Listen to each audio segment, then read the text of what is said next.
Saya kalau Ya. dihukum dipukul pakai gasper misalnya. Ternyata setelah saya sadari, it hurts me gitu. But gimana kita memproses luka itu? Satu, so kita memprosesnya. Kedua, setelah memproses, berarti saya ke anak saya ada cara lain nggak untuk mengajarkan dia disiplin tanpa harus memberikan pukulan ke gasper. Jadi tujuannya kita untuk review sebetulnya does it work, does it not work itu bukan untuk menyalahkan, tapi lebih secara sadar. Kita nggak autopilot, kalau gue dipukul ya gue autopilotnya mukul gitu. Kalau dulu gue didiemin, kalau salah ya autopilotnya gue juga diemin. Jadi kita nggak work on autopilot, lebih mindful untuk tahu sebetulnya apa yang bisa saya lakukan untuk saya.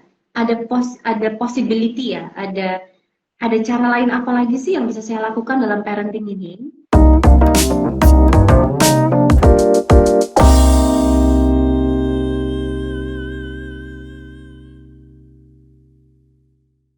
Banyak kan teman-teman yang sudah jadi orang tua, dan ada juga yang baru berencana menjadi orang tua gitu kan.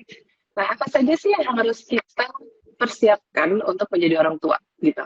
Kesadaran macam apa sih yang harus kita persiapkan di diri kita pada saat kita mau menjadi orang tua? Monggo Ron, silakan. Oke, sebelumnya makasih banyak ya Mbak Tata. Iya. Aku senang banget bisa ngobrol di sini. Maafkan suaraku yang agak sengal karena seperti menuju flu. Semoga tidak sampai flu. Sehat. Bus gitu ya. Oke, mungkin untuk menjawab pertanyaan Mbak Tata, aku boleh balik nanya dulu Mbak. Ini kan Boleh kita dong. ngobrol gitu. Dulu Mbak Tata sudah punya anak atau belum? Sudah. Sudah. Sudah. Anaknya Dulu tuh ABG punya anak, sekarang. oh BJ umur berapa Mbak? Tahun ini 18 tahun. Oh wow, oke baiklah. Dulu waktu punya anak, waktu decided to have kids atau it just happen, boleh tahu nggak what was your objective gitu? Apa what was in your mind, what was in your heart, apa yang dirasakan atau dipikirkan sampai ya udah deh aku mau punya anak gitu. Oke. Very good question ya. Membuat berpikir. Well, kalau aku dulu pengen banget jadi seorang ibu gitu. Pengen banget jadi seorang ibu. Dasarnya juga senang anak kecil gitu ya. Jadi kayaknya kayaknya jadi ibu nih asik gitu ya. Bisa memberikan cinta gitu ke orang, ke sosok, pada sosok manusia gitu kan yang kita lahirkan gitu. Mostly itu sih ya, pengen berperan sebagai ibu gitu. Oke. Jadi kalau Mbak Tata tanya sebetulnya apa sih yang harus dipersiapkan? Sebenarnya kan yang dipersiapkan tuh banyak sekali ya. Sebetulnya ada dari sisi pertama, kita udah siap secara mental belum untuk mengasuh seseorang? Kita udah siap secara fisik belum untuk mengasuh seseorang? Lalu secara finansial kita udah cukup stabil atau belum? Lalu yang paling penting sebetulnya what is the why? Atau apa sih alasan yang paling mendasar untuk kita sebetulnya ingin punya anak gitu. Seringkali kalau misalnya saya ngobrol dengan sekeliling sehari-hari gitu ya, kenapa sih pengen punya anak? Soalnya udah nikah, so we must have kids gitu. Atau kenapa? Ya biar lengkap, biar hidupnya lengkap. Atau mungkin kalau saya tanya juga ke salah satu klien saya gitu, saya pengen banget punya anak, tapi belum dikasih oleh Tuhan. And then I ask, what was the reason, keinginan untuk punya anak dari mana? Because I need to feel alive. Kids makes me, anak itu membuat saya merasa hidup, sehingga saya perlu merasa untuk hidup gitu. Sehingga saya merasa kalau punya anak, hidup saya akan lebih hidup. Gitu. Dan sebenarnya kalau kita telusuri lebih dalam lagi, seringkali alasan kita ingin punya anak itu adalah karena ada ibaratnya ada sebuah lubang yang kita rasa bisa kita tutupi dengan kehadiran sang anak itu. Jadi bahkan sebelum anak lahir, dia udah punya tugas nih, tugas mulia. tugas, oh dia punya tugas untuk membuat sang ibu merasa lebih hidup dan menyenangi akan kehidupan gitu. Lalu atau yang kedua, si anak punya tugas untuk membuat ibunya nanti untuk merasa lengkap dengan dirinya. Atau si anak punya tugas untuk nanti dia bisa menjawab ekspektasi masyarakat, bahwa sang ibu juga pasti punya ekspektasi si anak, ya lo harus, gue melakukan ini karena gue menjawab ekspektasi masyarakat, so ya lo juga nanti harus bisa sesuai dengan ekspektasi masyarakat gitu ya. Oke. Ya. So, seringkali tanpa kita sadari, anak itu lahir tanpa diketahui, tanpa kita juga sadar, namanya alam bawah sadar ya, Mbak Tata kan juga Betul. very understand this very well lah gitu ya, yang namanya alam bawah sadar tuh very tricky, lagi belajar.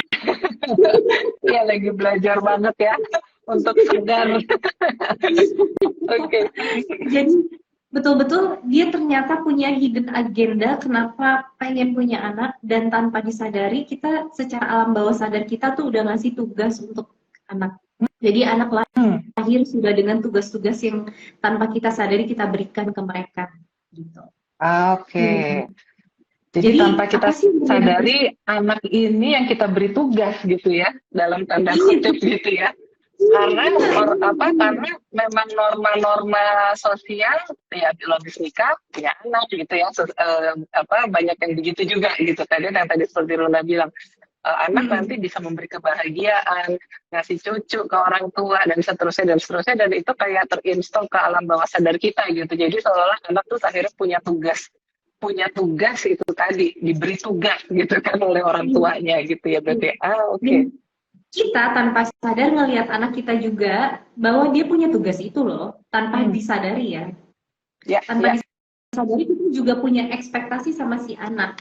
Nah, kalau kita udah namanya punya ekspektasi dan memberikan tugas, berarti kan secara tidak langsung kita juga udah terlimit di baik dan buruk.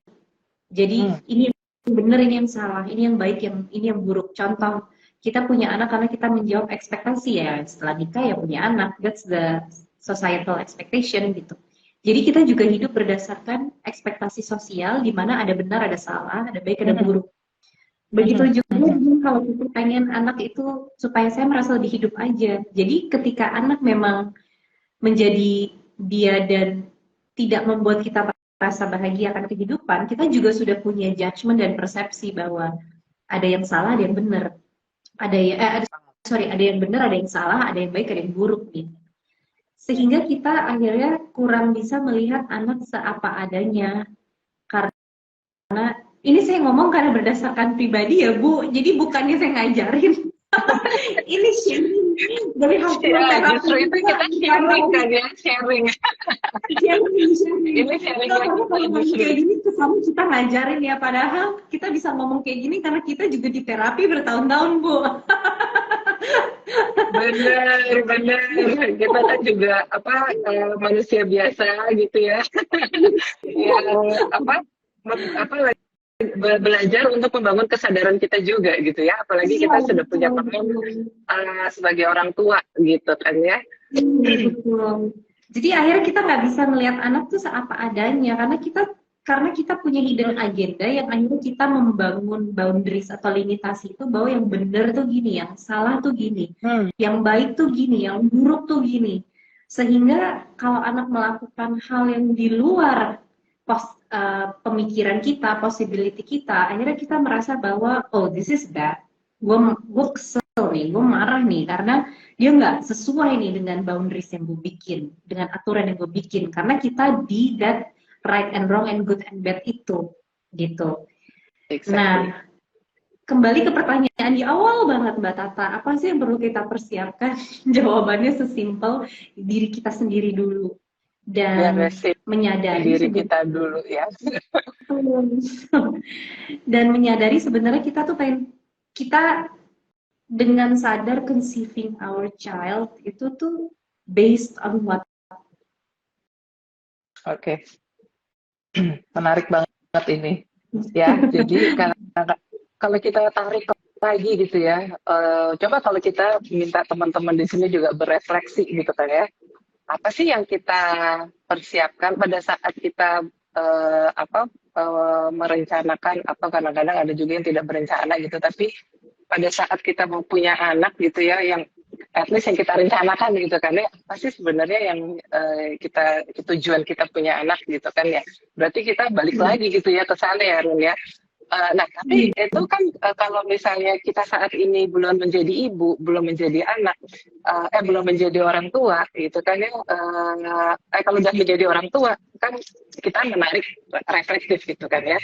Nah, berarti terus gimana nih kalau kita udah terlanjur jadi orang tua, tapi terus ternyata pas kita refleksikan, terus kita nggak paham jawabannya, aduh sebenarnya gue pengen punya anak karena apa ya, itu gimana turun? Hmm, Mungkin kita bisa lihat dulu ekspektasi kita ke anak tuh apa aja sih. Biasanya ekspektasi Oke. ke anak itu karena sebetulnya ada our unlived life yang akhirnya kita ngerasa anak yang harus live that kind of life. Ah, Kebayang kan? so, ya, ya. Ya, ya, karena terus kita itu tadi ya, antara ekspektasi kita personal sebagai orang tua dan ekspektasi sosial, sama bisa jadi bias juga dong ya, ketika kita udah Pasti. udah jadi orang tua, terus kita hidup di lingkungan di lingkungan sosial di antara masyarakat gitu kan ya, terus melihat oh anaknya si A begini, anaknya si B begitu, misalnya seperti itu. Yes. Karena kan ekspektasi itu kan juga masuk ke dalam pola pengasuhan kita gitu kan ya. Jadinya gitu Betul. kan, karena kita punya Baliknya ke ekspektasi kita lagi. punya ekspektasi A gitu kan. Terus makanya terus kita mengasuh dengan cara A gitu. Kurang lebih begitu kan. Nah, Iya. Jadi, pertanyaannya kemudian jadi ngelihatnya padahal pola asuh itu untuk orang-orang yang belum apa namanya, yang saat itu tidak mempersiapkan diri cara dengan ilmu-ilmu parenting ataupun pola asuh, itu kan somehow kayak natural aja gitu kan, belajar dari bagaimana orang tua saya mengasuh saya gitu kan ya, seperti itu ya kurang lebih ya, atau menurut ilmu parenting A begini, ilmu parenting B seperti itu gitu. Padahal harusnya persiapan itu lebih dari itu gitu ya, Run ya, atau gimana? Apakah cukup mempersiapkan diri? Nanti kan juga berjalan natural. Gue juga ngelihat orang tua gue ngasih gue begini, kan gue ngeliat terus contoh siapa lah gitu. Nah, apakah cukup begitu atau apalagi nih sebenarnya yang harus kita persiapkan? Kalau memang kalau kita terus berencana untuk punya anak sebenarnya. Oke, gini. Mungkin yang perlu aku luruskan dulu kalau ada orang ngomongin tentang reparenting, karena kita udah ngomongin ke arah pola asuh nih ya. Hmm, Kalau ngomongin reparenting, kita ngomongin kita ketemu sama jiwa kecil kita. hmm, Mungkin yang perlu kuluruskan adalah tujuan kita melakukan itu bukan untuk menyalahkan apapun yang terjadi di masa lalu. Mungkin di buku hmm. juga bahkan udah kita tulis ya. Ya, Tujuannya itu bukan untuk menyalahkan, tetapi untuk menyadari apa yang doesn't work for us, sehingga memberikan dampak di kehidupan kita saat ini, dan bagaimana kita sebetulnya memiliki tanggung jawab kita sendiri untuk memproses diri kita. Nah, jadi, oke. masuknya ke pertanyaan yang Mbak Tata tadi adalah sebetulnya bukan masalah ya udah deh gue ngikutin yang dulu aja atau gue mau bikin cara baru. Tapi justru di kata kuncinya Mbak Tata go with the flow. Hmm, Karena go with the flow yang dengan konteks yang Mbak Tata ya, go with the flow kan punya banyak arti. Tapi ya, konteks yang tadi yang kutangkap itu adalah melakukannya tidak dengan mindful seperti the mindfulness like your vision gitu. hmm, Jadi ya udah deh gue autopilot aja. Saya hmm, sebetulnya nggak merasa atau nggak mindful enough untuk tahu atau sadar enough bahwa apa sih yang sebetulnya saat dulu tuh actually doesn't work for me. Apa oke. yang saat dulu works for me. So ketika kita try to reparent ourselves itu bukan berarti bahwa oh dulu waktu gue kecil semuanya salah dan semuanya nggak ada yang benar, itu juga enggak, but it's more Hmm, about finding, itu lebih kepada kita mencari menyadari apa sih yang sebetulnya saat itu nggak works untuk saya, apa yang hmm, saat itu memberikan dampak untuk saya, sekarang gimana saya bisa memproses diri saya supaya saya nggak lagi menerima dampak dari masa lalu itu, kayak contoh Hmm. misalnya, ketika masa Hmm. lalunya kita, misalnya kita selalu dilarang, selalu diberitahu harus apa sehingga kita tidak terbiasa punya otonomi diri sendiri.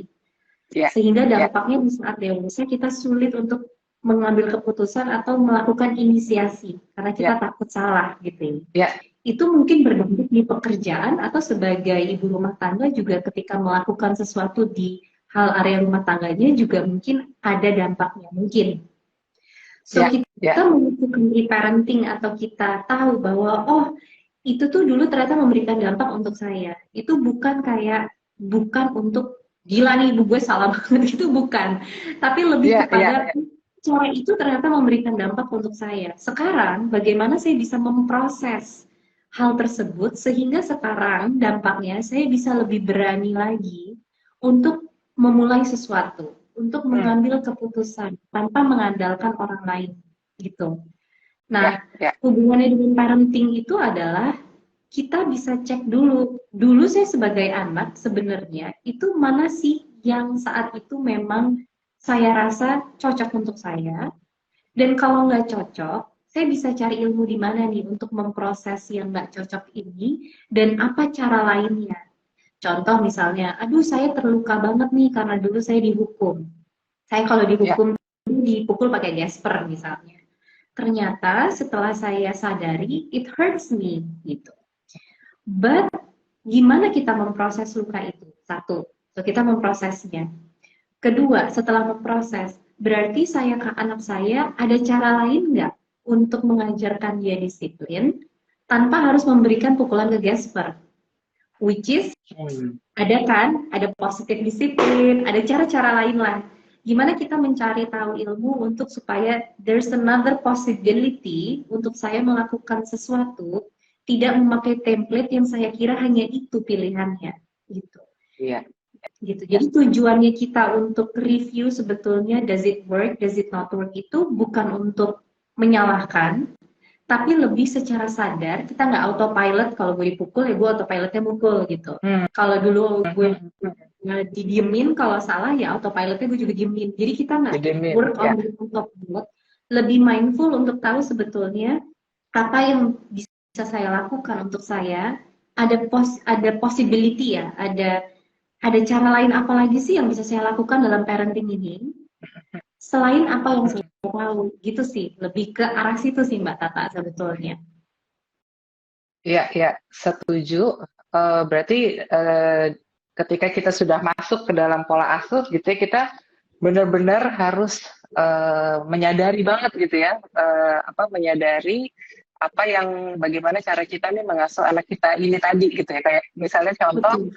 tadi ya, gue anak gue misalnya melanggar peraturan atau apa terus kita diemin gitu karena yang kita tahu dulu sama orang tua kita didiemin gitu, which is itu yang harus Hmm. kita sadari dulu gitu kan ya.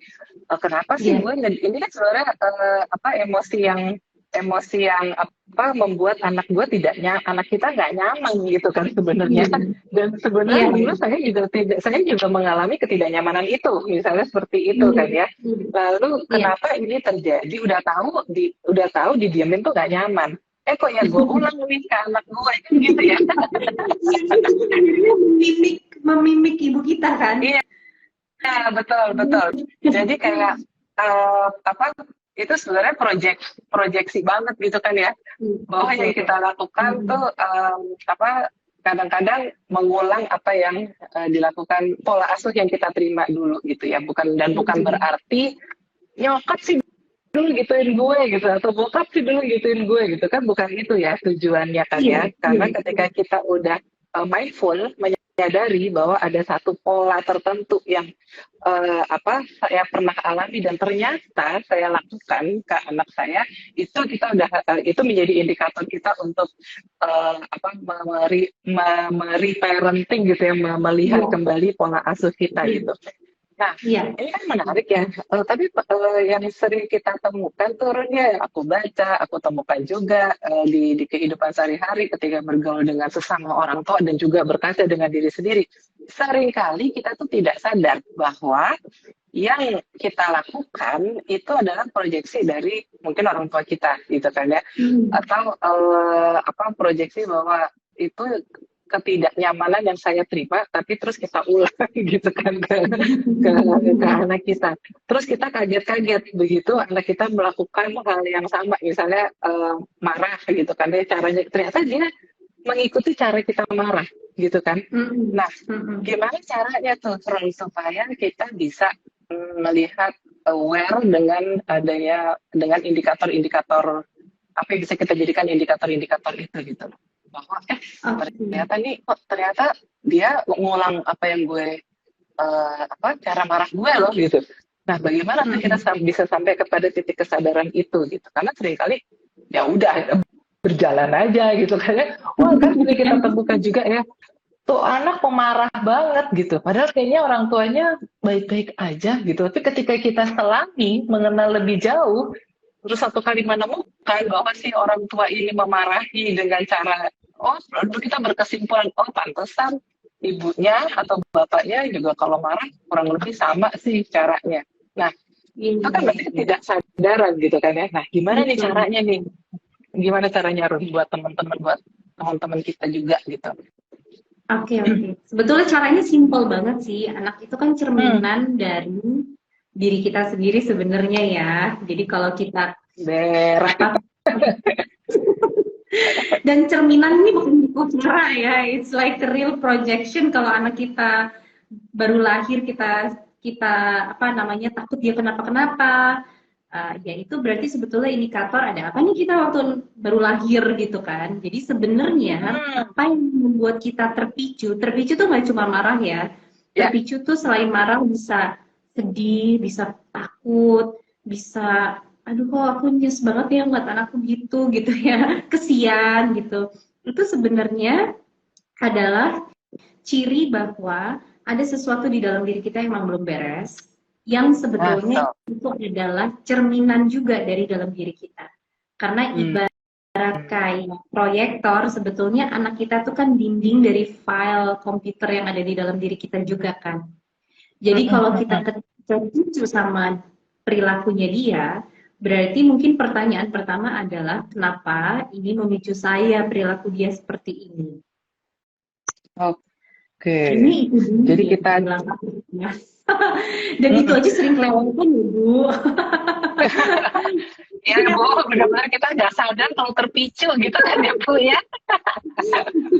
Iya, iya ya, benar-benar. Oh ya, kalau ngomongin terpicu tadi menarik ketika Runa bilang waktu anak kita bayi dia melakukan ini, terus kita kok kita merasakan emosi itu. Berarti ini tarikannya bisa sampai dari bayi gitu atau bahkan saat dari kita masih di dalam rahim, anak Jadi kita masih di dalam rahim kita. bisa. Kita kan mengumpulkan semua memori itu dari kita yang di dalam rahim sampai detik ini dan tentunya pastinya anak kita mengumpulkan memori dari dia di dalam rahim sampai detik dia saat ini. Hmm, Dan saat dia di hmm. dalam rahim, dia kan simbiotik sama kita. Dia jadi satu Ya, sama kita. ya. So, sebetulnya segala memori, segala alam bawah sadar, segala energi kita, itu juga akhirnya bukan terserap ya bahasanya. Tanda Dibawa. like it Iya, was iya, iya, iya. kalau itu implanted to our kid as well gitu. So, Mhm. bahkan mungkin belief system kita, persepsi, judgment kita juga tanpa sadar implanted juga to our kid gitu. Makanya kadang-kadang kalau misalnya anakku membuat aku terpicu gitu ya, dia kan sekarang umur 8, tapi dia sering membuat aku terpicu umur 7 tuh. Dari kesian, sedih, sampai marah tuh ya. Itu biasanya terus aku mikir, 7 tahun gue udah apa ya? 7 tahun. Oh, kejadian ini nih, belum kelar nih. Makanya aku kesian tuh ngeliat dia digituin sama temennya, misalnya gitu. Jadi, Oke, oke. um, jadi akhirnya akulah yang working on myself gitu. Rather Mhm, than mhm. trying to fix him and his situation gitu, karena ya didampingi untuk mendampingi untuk menghadapi situasinya, tapi kita nggak perlu fix it actually gitu, dia bisa kok gitu. Tapi ketika kita nggak yakin dia bisa, di awal tuh aku pernah gitu, aku nggak yakin dia bisa nggak ya, so kita nanya lagi nih, where does it coming from ya, ini datangnya dari mana ya. Oh, karena Ya, ya. di umur aku 7 tahun juga aku ngerasa hopeless and helpless and powerless, nggak ada yang dampingin aku juga. So aku proses Hmm, itu, baru setelah itu mendampingin oke. dia. Oke. Jadi ketika kita terpicu pada satu interaksi itu ya, terus terpicu dengan sebuah perilaku atau emosi si anak ini, itu kita balik lagi ke dalam diri ya. Jadi bukannya terus malah menyalahkan, kok ini anak begini, tapi justru kita melihat lagi ke dalam diri ya. Apa sih sebenarnya yang terjadi pada diri saya ketika saya Hmm. berusia saat itu terjadi gitu kan ya Run ya. Iya, iya, iya. Ya, Idealnya ya Bu. ya. Run berarti itu kita doang atau juga terkait ayahnya? Of course anak hadir karena ada perempuan dan laki-laki gitu kan ya. Nah, kita Iya, sebagai ibu energi kita paling besar, betul ya, pada saat karena kita yang menyatu dengan dia, dia makan dari kita, dia ada di dalam tubuh kita sebagai perempuan. Nah, ketika kita pada saat dia tumbuh kembang gitu, terus ada emosi-emosi yang tadi kita baru saja bicarakan, apakah hanya kita ya yang harus melihat atau itu juga bisa relate dari bapaknya misalnya? oh bisa dari bapaknya juga. Kan Ya. berdua. Mm-mm, mm-mm. Hmm, Jadi hmm. memang kalau asuh diri ini kan dia adalah agak melenceng sedikit, tapi nanti nyambung di belakang.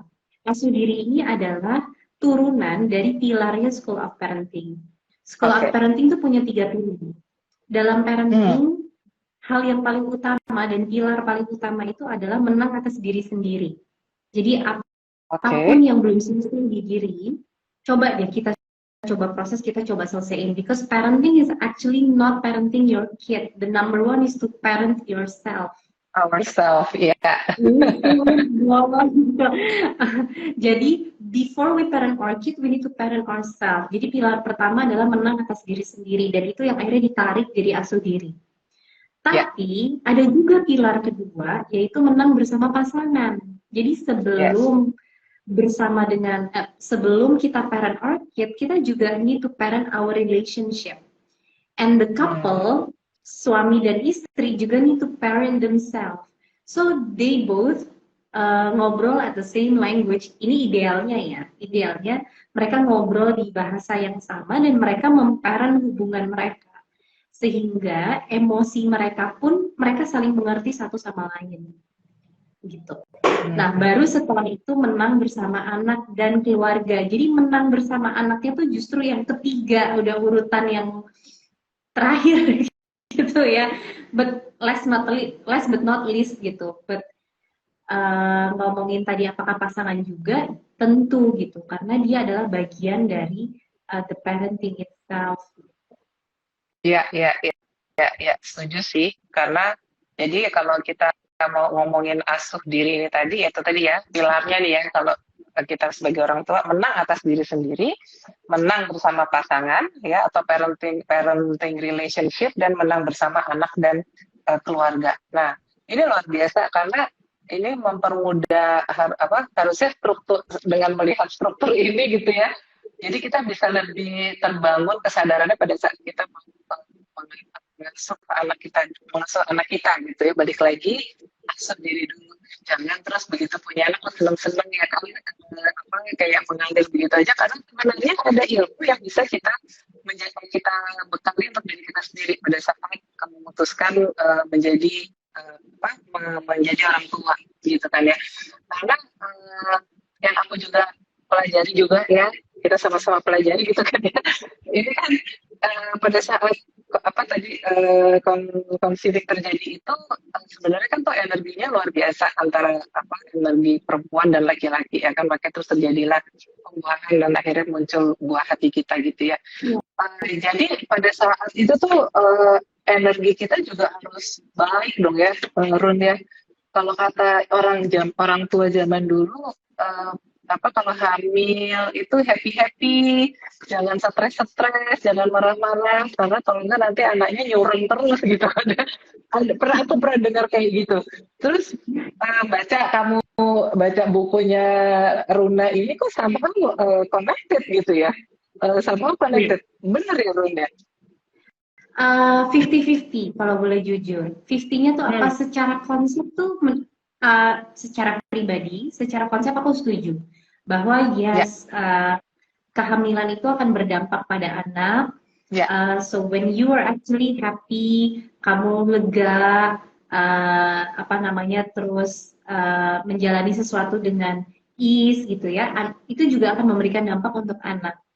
Tapi 50% yang kurang setujunya adalah karena ada mhm, jargon itu, seringkali malah ketika hamil tidak diperbolehkan untuk mengekspresikan emosinya, perasaannya, dan akhirnya sang ibu tidak bisa jujur. Sebetulnya tuh saya lagi ngerasain apa, saya butuh bantuan apa, karena saya harusnya happy-happy. ah, Sehingga emosi-emosi itu kemudian ah, stres. Dan ya anak akan tetap merasakan itu gitu. ya, Jadi ya, waktu itu saya punya ya, klien, Mbak kalau sesi TAT karena saya metodenya TAT kan, mhm, itu nanti bakal nangis-nangis nggak sih? Ya tergantung, ada yang nangis, ada yang enggak. Saya kan lagi hamil, nah, saya nggak boleh nangis-nangis kayak no. Jadi bukan berarti because you pregnant jadinya kamu nggak bisa memproses, justru justru, yang selalu yang belum selesai itu proseslah, meskipun saat memproses itu kamu nangis, kamu harus ngomongin um, apa yang membuat kamu terluka saat itu, karena mhm, mhm, dibicarakan, jadi akhirnya kan dan diproses ya, itu kan akhirnya keluar dari alam bawah sadarnya, sehingga yes, tidak lagi perlu atau tidak lagi masuk atau terimplan ke sang anak gitu. mhm, Jadi mhm, mhm, happy-happy ya betul, cuman bukan berarti kita harus personanya di depannya tuh kelihatan happy padahal di dalamnya tuh numpuk. Tapi ya, lebih kepada bagaimana kita memproses diri kita sehingga kita nggak punya lagi beban-beban masa lalu atau beban-beban diri yang belum selesai gitu. Lebih ke arah situ sih. mhm, mhm. Iya, namanya juga manusia, ya kan? Orang hamil pun, apa, setuju banget tuh ya, bahwa kita nggak selamanya bisa if, gitu kan ya. Bukan ada situasi-situasi yang bikin kita kesel juga, gitu kan. Iya, Kadang-kadang kalau zaman aku hamil dulu sih, masih bekerja, gitu kan ya, masih bekerja. Bahkan kadang-kadang lebih sensitif kan, ya, faktor iya, hormonal lah dan seterusnya gitu ya. iya, Dan itu justru emosi-emosi itu yang harus kita sadari dan kita proses. Kalau mau nangis ya nangis aja gitu kan. Mau marah marahlah dengan cara yang sehat. Sebenarnya kesadaran-kesadaran seperti itu kan ya yang kita harus iya, yang harus kita proses gitu kan di dalam diri. iya, Karena iya, ketika itu tidak diproses akhirnya mengendap di alam bawah sadar kita dan itu mempengaruhi janin kita dan pada saat dia bertumbuh kembang satu saat bisa ketika ada trigger yang tepat gitu kan ya dalam tanda kutip trigger yang tepat itu bisa keluar gitu ya. iya, Nah betul, ini betul. menarik banget nih. Apa sih sebenarnya penyebab reaksi spontan yang berupa ledakan emosi yang sulit dikendalikan saat menghadapi berbagai perilaku negatif anak nih? Karena kan tadi ya kita ngobrolin itu udah jalan, mulai tumbuh kembang, ada kelakuan-kelakuan yang bikin ini. Nah, sebenarnya hal utama yang bikin kadang-kadang emosi kita tuh meledak, itu apa tuh, Ron? Kalau dari omongan obrolan ini tadi gitu kan, kayaknya bukan sekedar hanya perilaku anak yang jadi proyeksi kita kan, kayak beyond that gitu. Bener nggak sih? Hmm. Mungkin yang aku pahami adalah ketika kita sudah mulai meledak itu karena ada unresolved issues yang Mhm, emosinya sudah bertumpuk dan tertekan begitu lama. Jadi mhm, kayak neken bola basket di air. Kalau kita mhm, tinggi, terus kita neken bola basket, terus kita nekennya kayak kenceng banget, lama-lama kan dia ketika kita udah nggak bisa nahan lagi, sekalinya dia membal tuh kayak banting muka kita kan, kayak wah gitu, kayak gitu kan. Jadi itu kayak lebih ibaratnya kalau kayak kita pun seperti itu, atau kita ada balon gitu ya isinya air, terus ada bak gitu. Kayaknya aku juga pernah lihat itu di Instagram ya. Jadi kita tekan tekan tekan tekan tekan sampai airnya udah nggak tahan lagi, akhirnya balonnya meletus plak, dan ketika meletus airnya muncrat muncrat kemana-mana di muka. kemana-mana. Ya, ya, ya. Iya, iya. Nah, ketika kita tanpa sadar, anak tuh cuma ngapain, tapi kita marahnya bisa blar gitu ya. Itu mungkin ada unresolved issues in the past yang perilaku anak itu sebetulnya mengingatkan kita akan emosi dan sensasi yang kita rasakan saat itu yang akhirnya sudah tidak bisa kita contain lagi. Atau apa yang kita lakukan itu sangat mengingatkan kita sehingga kita betul-betul overwhelmed dengan emosi yang muncul ketika tanpa sadar itu mengingatkan atau memicu kita akan peristiwa yang beberapa hal yang belum selesai itu. Contoh ya, contoh Contoh. aku ada klien, tidak aku sebutkan namanya, yang dimana dia bisa marah banget waktu anaknya ketiduran ngerjain PR gitu. Oke. Dan setelah kita melalui sesi dan proses, ternyata dulu setiap dia ngerjain PR di zaman dulu gitu ya, dia harus menahan segala amarahnya karena kan kalau dia nggak bisa dipukul dipukul pakai penggaris, dicubit. Jadi setiap mengerjakan PR tuh it's something that very painful for her gitu. Dan itu tidak pernah dibicarakan karena dia mengira bahwa ya itulah apa adanya, bertubuh tuh kayak begitu. Kalau sedih ya telan aja, kalau marah kan diperlakukan seperti itu ya lo nggak bisa, namanya juga anak, nggak bisa marah ke orang tua. So ketika tiba-tiba ada anaknya ngerjain PR terus tiba-tiba ketiduran, dia tuh kayak blar gitu, pemalas sekali gitu. Dimana itu sebetulnya adalah ledakan emosi dia akan waktu dulu dia kecil bertemu dengan PR-PR itu. Jadi si anak itu mengingatkan helplessness-nya dia di saat itu dan dia begitu, emosinya begitu kencang sekali sampai dia nggak bisa contain, so overwhelming gitu. Sehingga ketika emosinya begitu overwhelming, kalau kita ngomongin bagian diri ini, biasanya kalau kita benar-benar sakit, overwhelming, siapa yang tiba-tiba maju? Our protector kan. Our protector biasanya firefighter biasanya marah gitu. Jadi langsung muncul blar marah gitu.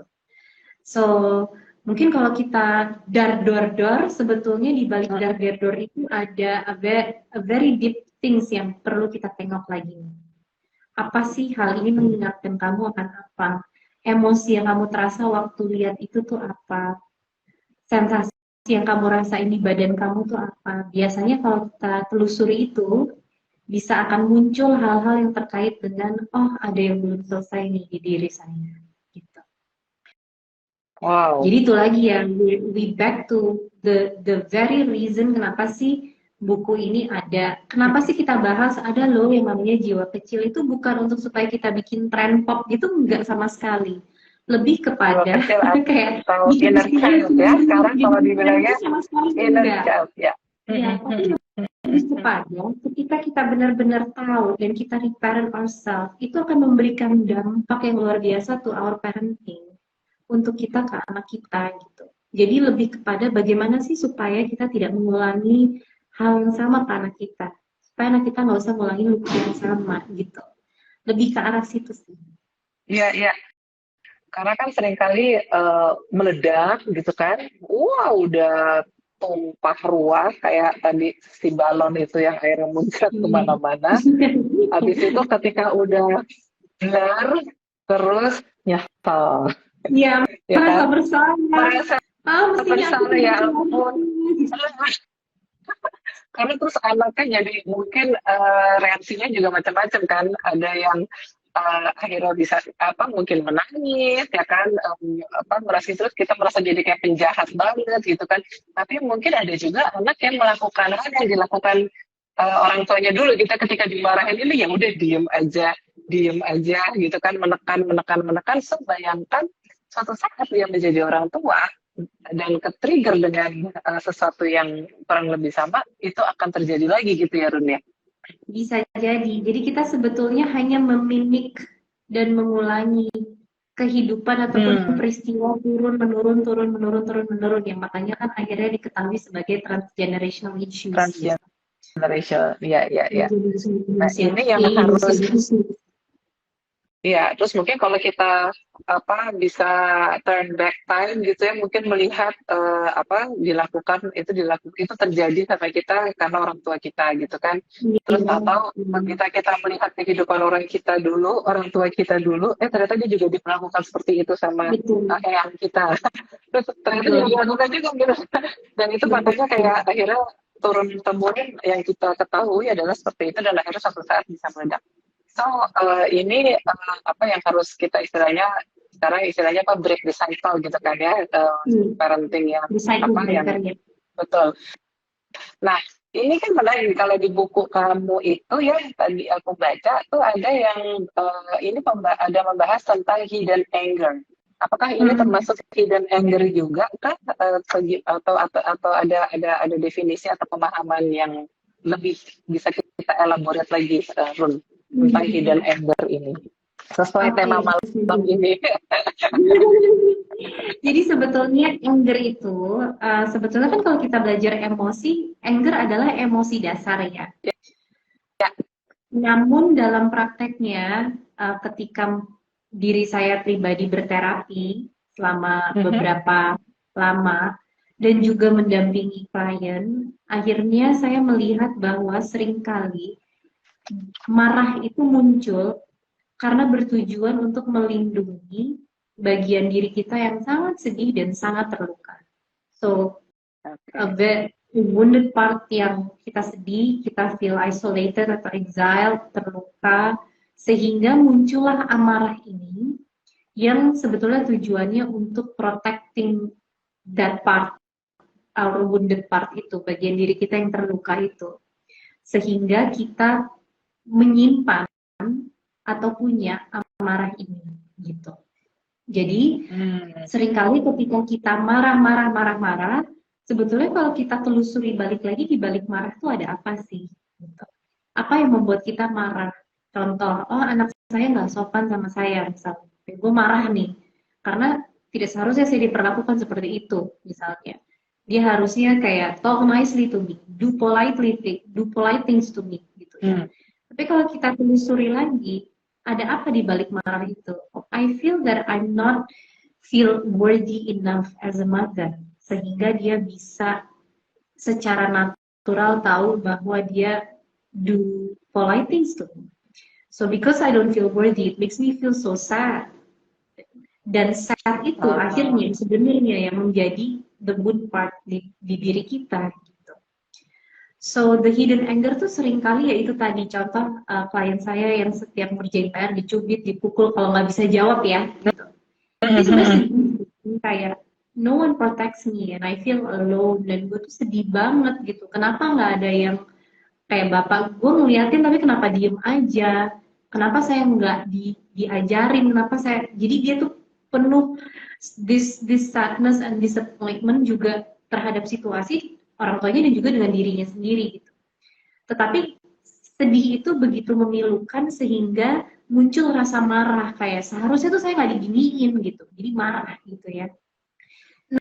Nah marahnya ini pun sudah stop kan nggak keluar gitu ibarat kata energi kan emotion tuh energy emotion kan jadi ibarat energi dia nggak flow dia nggak move so dia stuck di dalam tubuh. So ketika ada sesuatu yang memicu, ibarat kata membuat itu bocor, langsung energinya keluar semuanya gitu. ya, ya, ya, Apakah di ya. tempat yang tepat atau kadang-kadang tidak gitu. Seringkali tidak di tempat yang tepat bukan dengan cara yang sehat karena kita keluarnya tiba-tiba gitu.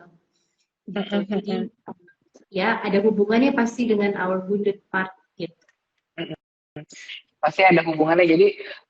Jadi tuh teman-teman ya kalau dari penjelasannya Mbak Runa nih barusan ya, kalau kita ternyata untuk orang tua nih terutama yang mungkin sering saat berinteraksi terus tiba-tiba ada terpicu pada amarah-amarah yang mungkin kadang-kadang karena kelakuan anak kita yang sepele gitu ya. Tapi kita juga bisa terpicu gitu. Nah, let's walk into ourselves dulu gitu kan ya. Jadi karena sebelum apa supaya nanti kita bisa tahu kenapa sih kita melakukan itu, kenapa sih gue marah sekali gitu kan.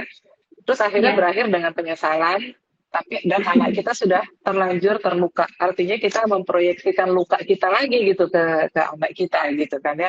ya, Nah, sebelum lanjut nih teman-teman kalau ada pertanyaan boleh silahkan tulis di kolom komen ya atau di kolom pertanyaan gitu ya. Nanti saya akan bacakan pertanyaan-pertanyaannya dan supaya Mbak Runa juga bisa menjawab berbagi lagi nih ya. ya, Nah, ya, ya. gitu ya. Oke, nah jadi Dan ini apa ada nah sekarang pertanyaannya oke, kan hidden anger.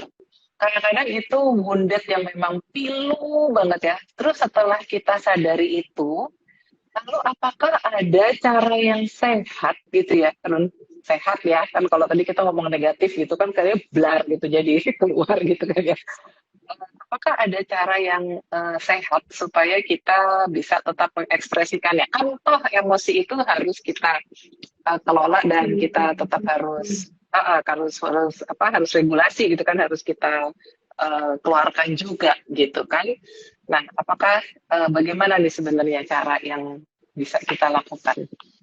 oke, kalau dari pengalaman saya, when it comes to anger, energinya gede. Mhm, mhm. Jadi cara mengekspresikannya dengan sehat itu adalah kita bisa do body work. Body work itu macam-macam. Ada breathwork juga macam-macam. Ada yang banyak lah gitu ya, nanti bisa di riset sendiri berbagai Banyak macam jenis metode. metode. Ya. Body work juga banyak. Bahkan kadang-kadang kalau ada klien saya marahnya begitu besar, saya sarankan untuk boxing atau Muay Thai. Hmm. Dan kan kalau pakai trainer kan dia punya samsak di sini ya, di tangan. Ya. Just imagine it's the peristiwa itu yang kamu marah Ah. itu. Itu lagi marah sama orang, bayangin aja orangnya.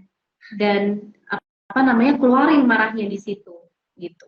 Hmm. Jadi energinya itu tetap keluar dan tubuh kita tuh pinter banget kan. Selama ini kita ngira tubuh tuh cuma mesin yang kita paksa kurus, kita paksa keren gitu ya, atau kita apa namanya yang membawa kita dari poin A to poin B. Padahal tubuh itu sebetulnya juga another universe gitu. Dia semesta sendiri dan sebetulnya punya kemampuan untuk berkomunikasi dengan kita.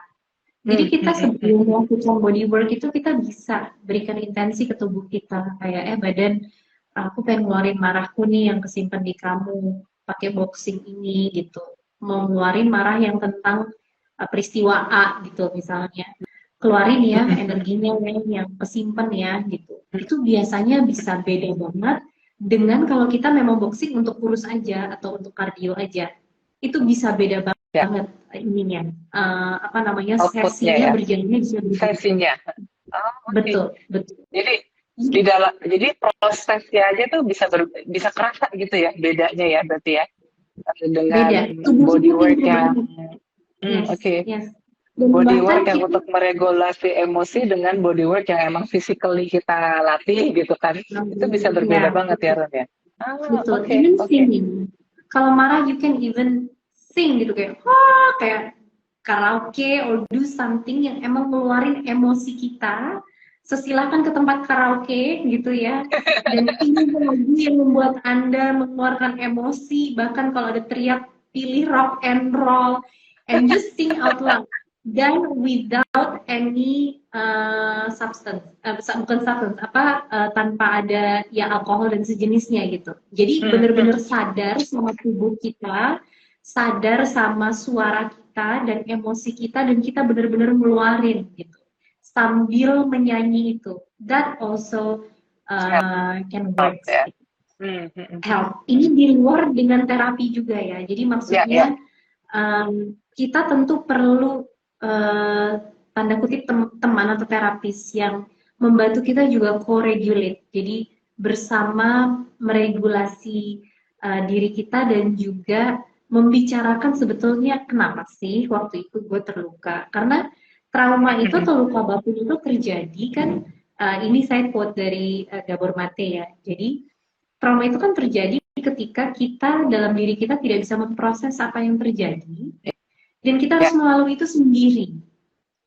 Mhm. So, ketika kita sadar kita punya, oh, I have these issues yang ternyata put me in so much pain, akan ada baiknya when you tell it to others, yang juga tentunya terapis yang Anda pilih, yang Anda percaya, yang membuat Anda merasa aman dan didengarkan dan dimengerti gitu ya.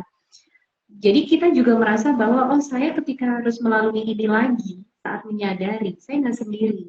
Mhm. Mhm. Dan saya bisa mengeluarkan energi ini dengan cara yang sehat gitu. Ya, oke. Very interesting. Karena sebenarnya banyak cara atau teknik yang bisa membantu kita untuk melepaskan emosi negatif itu dalam hal ini itu tadi ya, hidden anger itu. Nah, menarik juga tadi yang Runa sampaikan bahwa bisa juga kita ke terapi gitu kan ya. Nah, Iya. kapan sih Run kita apa sih indikatornya? Indikator dari wah ini kayak gue butuh terapi nih. Kayaknya nggak cukup nih apa hanya dengan latihan apa tadi ya latihan fisik atau pergi ke karaoke gitu karena ternyata somehow masih ke trigger juga. Nah indikatornya apa nih Ron untuk kita pergi udah waktunya nih I don't think I'm okay I think I need therapy gitu. Nah itu apa sih indikator yang mungkin paling jelas gitu? Oke, ini pertanyaan yang menarik karena kalau ada orang tanya kapan saya butuh terapi, I would say dulu kayak beberapa bulan yang lalu, at any stage in your life just go, gitu karena justru ketika you work on yourself saat dirimu sedang stabil, it's actually better Ya. karena kamu nggak lagi di tengah ombak dan harus melewati another ombak gitu. Tapi setelah melewati beberapa bulan ini, ternyata ada, dan ini bukan benar atau salah ya, atau baik atau buruk gitu. Terus saya mulai menyadari bahwa kadang tidak semua orang siap untuk pergi ke terapi. Ya. Tidak semua orang pun bahkan siap yang udah pergi ke terapi untuk menjalani proses beberapa lama. Sehingga kapan kita perlu terapi? Ketika kita sudah merasa siap untuk ketemu orang dan kita siap untuk memproses masalah kita. Karena saya sering juga dapat klien yang datang ke situ karena disuruh dan itu such a waste of time. Jadi saya bilang ya udah balik aja. Karena if you're not willing dan siap untuk oke, gue mau nih membuka diri saya mau memproses ini. Prosesnya pun akan not smooth gitu. Again, semua harus dimulai dari diri sendiri ya, dari si kitanya gitu kan. Betul, betul. Tapi indikasinya apa sih kalau sebagai seorang ibu ya, ketika you need someone to talk to yang untuk memproses emosimu, untuk memproses apa yang dirimu hadapi. Just go meet someone. Dan terapi di sini kan ada pilihan. Ada terapi yang oke, gue ketemu sekali 2 kali nggak apa-apa. Ada terapi yang no, you need to meet continuously until minimum 10 times gitu. So, pilih juga terapi yang saat ini kamu sanggupnya di mana secara mental, financial, emosional. Karena kalau kamunya juga nggak siap, mau kamu paksain ikut yang lama, akhirnya banyak sesi-sesi yang juga akhirnya stuck karena itu tujuannya kamu nggak kebuka gitu anyway. Oke, ya. Jadi ngupleknya itu jadi lama lagi, jadi nggak semudah itu Rodolfo gitu ya. Jadi memastikan kamu siapnya yang mana dan kalaupun mau ketemu yang sekali 2 kali, kamu juga siap belum untuk ketemu orang gitu. Dan make sure di depan juga tujuannya apa kalau ke terapi itu. Saya biasanya kan, kenapa kamu kesini? Saya cuma mau cerita, cuma mau didengerin. Oke. Atau enggak, saya gitu ya. Nggak apa juga gitu. Nggak ada salah, nggak ada bener kok gitu. Lu cuma butuh temen cerita, nggak bisa cerita ke suami, nggak bisa cerita ke orang tua, mama mertua, apalagi ke anak gitu kan. Ya udah nggak apa-apa, I'll be there for you. Atau tujuannya apa? Saya pengen tahu kenapa saya begini dan saya nggak pengen gini lagi. Oke, then we have a plan. Kita punya mapping. Jadi bahkan ketika kita ke terapi pun tahu kita tuh tujuannya mau apa gitu. Kalaupun nggak tahu ya nanti kita cari tahu bareng gitu. Tapi seenggaknya apa namanya, kamu siap gitu. Betul. Karena ya ini kan yang ketika kita tidak sadari itu kan sebenarnya kaitannya juga yang tadi ya ke unconscious kita kan ya. Karena kan sebenarnya apa istilahnya tadi alam bawah sadar kita tuh lebih besar gitu daripada yang terlihat itu tadi ya, seperti gunung es itu kan bawahnya lebih gede gitu. Nah, jadi memang butuh bantuan kalau memang kita ternyata saat gitu kan, bahwa bantuan supaya kita bisa mengungkapkan itu semua. Sesimpel kayak ngobrol gitu kan, atau curhat ya kan, terus atau ke terapi pada saat ternyata well, tadi dan ternyata ke terapis itu juga nggak melulu harus udah kita dengan udah wah masalah kita udah berat banget gitu kan ya, at any stage kita juga bisa sebenarnya untuk datang gitu kan ya ke orang yang tepat itu tadi gitu.